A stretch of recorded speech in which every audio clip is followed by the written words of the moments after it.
نحمده ونصلي ونسلم على رسوله الكريم أما بعد فأعوذ بالله من الشيطان الرجيم بسم الله الرحمن الرحيم ومن يتوكل على الله فهو حسبه صدق الله العظيم وصدق رسوله النبي الكريم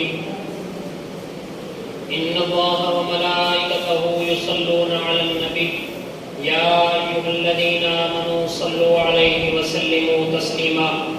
سب حضرات میرے ساتھ مل کر بآواز بلند حضور علیہ الصلوۃ والسلام کی بارگاہ میں درود و سلام کا نذرانہ پیش کریں.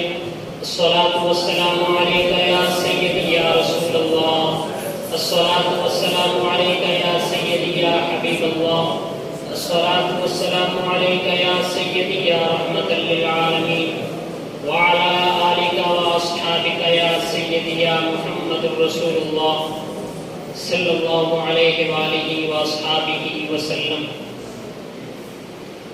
میرے محترم سامعین، اللہ تعالیٰ نے قرآن پاک میں ارشاد فرمایا وَمَن يَتَوَكَّلْ عَلَى اللَّهِ فَهُوَ حَسْبُهُ. جو شخص رب پر توکل کرتا ہے اللہ تعالیٰ اس کو کافی ہے. میرے ذمہ جو موضوع لگایا گیا حضور شیخ عبد القادر جیلانی رحمۃ اللہ تعالی علیہ اور ان کا رب پر توکل کیسا تھا.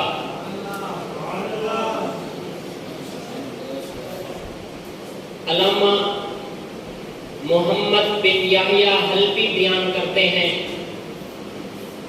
علامہ محمد بن صالح الجیلی فرماتے ہیں کہ میں مدرسہ نظامیہ میں حضرت شیخ عبد القادر جیلانی رحمۃ اللہ تعالی علیہ کے ساتھ تھا. آپ کے سامنے فقہا بیٹھے ہوئے تھے اور آپ ان کے سامنے قضاء قدر کے موضوع پر خطاب کر رہے تھے.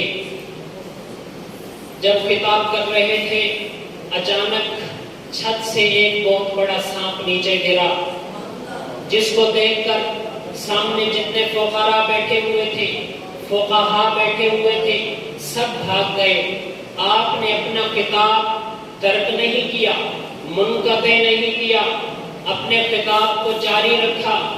جب سب بھاگ گئے تھوڑی دیر بعد جب وہ سانپ آپ کی طرف بڑھا، آپ کے کپڑوں میں نیچے سے داخل ہوتا ہوا پورے جسم میں گھوما، اس کے بعد آپ کی گردن میں لپٹ گیا.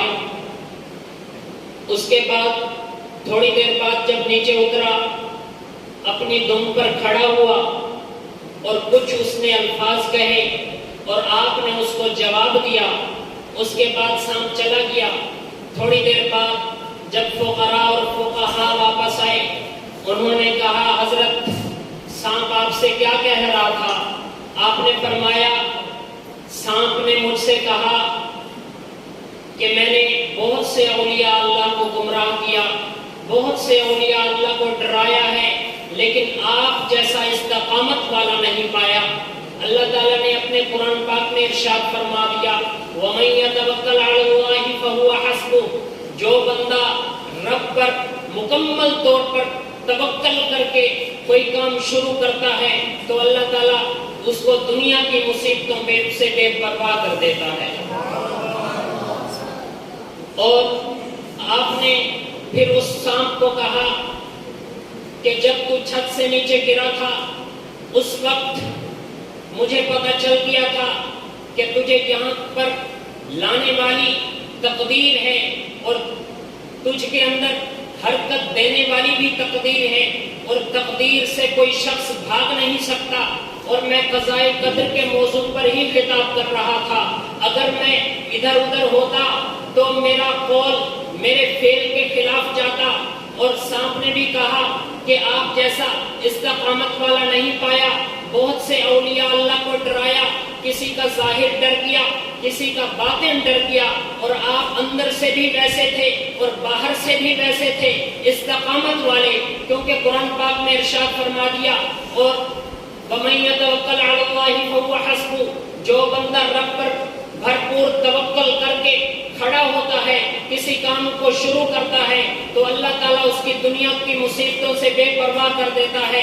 اور آج ہم جب اللہ تعالیٰ سے کوئی امید لگاتے ہیں، کوئی بات کرتے ہیں، تو اپنے دماغ کے اندر ایک شک کو بٹھا لیتے ہیں کہ یہ بات ہماری پوری ہوگی بھی صحیح یا نہیں ہوگی. اسی لیے یہ بات، یہ شک جو ہے، یہ ہمیں بربادی کی طرف لے کر جا رہا ہے. جو بندہ رب کی بارگاہ میں توکل کر کے کھڑا ہو کر کوئی کام شروع کرتا ہے تو اللہ تعالیٰ اس کے کام کو ادھورا نہیں چھوڑنے دیتا.